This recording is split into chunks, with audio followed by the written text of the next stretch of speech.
നമസ്കാരം. മലയാളിക്ക് സുപരിചിതനായ സംവിധായകനാണ് സനൽകുമാർ ശശിധരൻ. സോഷ്യൽ മീഡിയയിൽ വളരെ സജീവമായ അദ്ദേഹത്തിന്റെ എല്ലാ വിശേഷങ്ങളും തന്നെ വളരെ പെട്ടെന്നാണ് വൈറലായി മാറുന്നത്. പലപ്പോഴും നടി മഞ്ജു വാര്യർക്കെതിരെ രംഗത്തെത്തിയിട്ടുള്ള വ്യക്തിയാണ് സംവിധായകൻ സനൽകുമാർ ശശിധരൻ. ചോല, എസ് തുർക്ക, കയറ്റം തുടങ്ങിയ സിനിമകളുടെ ശ്രദ്ധേയനാണ് ഇദ്ദേഹം. കയറ്റം സിനിമയിൽ കേന്ദ്ര കഥാപാത്രത്തെ അവതരിപ്പിച്ചത് നടി മഞ്ജു വാര്യരായിരുന്നു. ഈ സിനിമയുടെ ചിത്രീകരണത്തിന് ശേഷം മഞ്ജു വാര്യരെ കുറിച്ച് സനൽകുമാർ സോഷ്യൽ മീഡിയയിൽ പങ്കുവച്ച കുറിപ്പ് വലിയ വിവാദങ്ങൾക്കാണ് തുടക്കം കുറിച്ചത്. മഞ്ജു വാര്യരോട് തനിക്ക് പ്രണയമാണെന്ന് മുൻപ് സംവിധായകൻ സനൽകുമാർ പറഞ്ഞിരുന്നു. മഞ്ജുവിനും തന്നെ ഇഷ്ടമാണെന്നും എന്നാൽ ആ ഇഷ്ടം തുറന്നു പറയാൻ സാധിക്കാത്തത് അവരുടെ ജീവന് ഭീഷണിയുള്ളതിനാലാണെന്നായിരുന്നു സനൽകുമാർ ആരോപിച്ചത്. ഇത് സംബന്ധിച്ച് നിരന്തരം ഫേസ്ബുക്കിൽ കുറിപ്പ് പങ്കുവച്ചതോടെ മഞ്ജു സനലിനെതിരെ പോലീസിൽ പരാതി നൽകിയിരുന്നു. തന്നെ പുറകെ നടന്ന് പ്രണയം പറഞ്ഞ് ശല്യപ്പെടുത്തിയെന്ന് ചൂണ്ടിക്കാട്ടിയായിരുന്നു നടി കേസ് കൊടുത്തത്. പരാതിയിൽ പോലീസ് സനലിനെ അറസ്റ്റും ചെയ്തു. തുടർന്ന് അദ്ദേഹത്തിന് ജാമ്യവും ലഭിച്ചിരുന്നു. നിലവിൽ അമേരിക്കയിലാണ് സനൽ ഉള്ളത്. കഴിഞ്ഞ കുറച്ച് ദിവസങ്ങളായി മഞ്ജു വാര്യരെ കുറിച്ച് വീണ്ടും പോസ്റ്റുകൾ പങ്കുവയ്ക്കുകയാണ് സനൽ. മഞ്ജു വാര്യർക്ക് തന്നോട് പ്രണയമാണെന്നും അവർ തന്നോട് സംസാരിച്ച കോൾ റെക്കോർഡുകൾ പങ്കുവയ്ക്കുകയാണെന്നും അവകാശപ്പെട്ട ഒരു ഓഡിയോ ക്ലിപ്പും സനൽ കഴിഞ്ഞ ദിവസം ഫേസ്ബുക്കിൽ പങ്കുവച്ചു.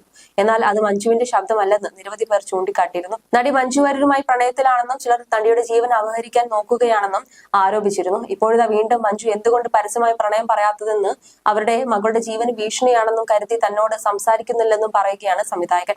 ഫേസ്ബുക്കിലൂടെ പങ്കുവച്ച കുറിപ്പിലൂടെയാണ് സനൽകുമാർ ഇക്കാര്യം പറഞ്ഞിരിക്കുന്നത്. സമൂഹം ഒരു തമാശയാണ്. അങ്ങനെ ഒന്നും നിലനിൽക്കുന്നതേ ഇല്ല എന്ന് തോന്നും ചിലപ്പോൾ.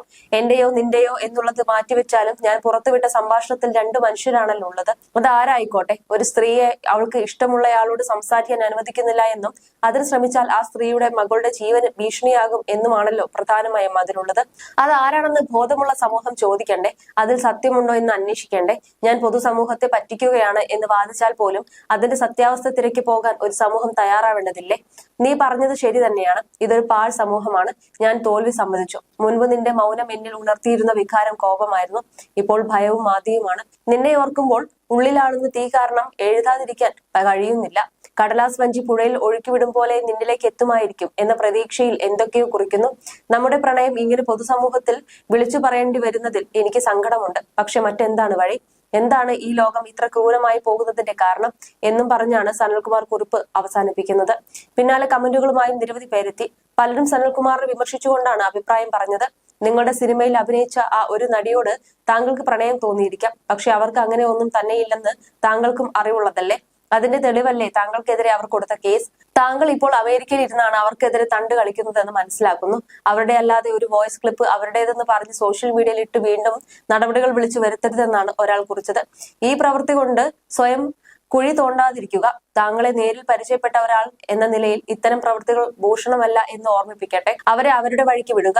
താങ്കൾ അറിയാവുന്ന പണി തുടർന്നും ചെയ്യാൻ ശ്രമിക്കുക എന്നാണ് മറ്റൊരാൾ സനലിനോട് പറഞ്ഞത്. ഇതിനുള്ള മറുപടിയുമായി സംവിധായകൻ എത്തി. നിങ്ങൾ ഇവിടെ കമന്റ് ഇട്ടത് കൊണ്ട് രണ്ട് ചോദ്യങ്ങൾ ചോദിക്കുന്നു. ഒന്ന്, നിങ്ങൾ ഇതേക്കുറിച്ച് മഞ്ജുവിനോട് സംസാരിച്ചിട്ടുണ്ടോ? രണ്ട്, സംസാരിച്ചു. മഞ്ജു ഞാൻ പുറത്തുവിട്ട ശബ്ദരേഖ നിഷേധിച്ചുവെങ്കിൽ ഒരു പരസ്യ പ്രസ്താവന നടത്താൻ നിങ്ങൾ ആവശ്യപ്പെട്ടോ? ഇത് രണ്ടും ചെയ്തില്ല എങ്കിൽ എന്ത് കാര്യവിവരത്തിന്റെ അടിസ്ഥാനത്തിലാണ് ആധികാരികതയോടെ എന്ന ഭാവന നിങ്ങൾ ഈ കമന്റ് ഇടുന്നത് എന്നാണ് സംവിധായകൻ ചോദിക്കുന്നത്.